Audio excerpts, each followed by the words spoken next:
నీ అవ్వ సూరిగాన్ని చంపింది నేనే.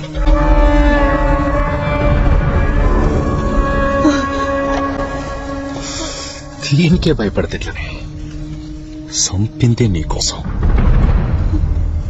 సూరిగానికి నిన్ను పెండ్లి చేసుకుంటే సత్తడన్న సంగతి తెలవక చేసుకున్నాడు. సంపేసిన ఆయనతో నీ మెడల పుస్తెలు తిరిగి ఇక నాదానవైతవని పదొద్దుల దాకా చూసిన నడిమిట్లా నా బత్తరని కాడొచ్చి గదే పుస్తే మళ్ళా కట్టాడు. చెత్త నా కొడుకు. నీ మెడలు ఎవ్వడు పుస్తె కడితే అన్ని చంపుతారని తెలిసి సుత నీకు పుస్తె కట్టిండు ఆ ధరణిగాడు. నా నుంచి కాపాడనికి. కానీ ఒక్క దగ్గర భయమైతుంది. ధరణిగానికి నీ మీద ఉన్న ప్రేమ.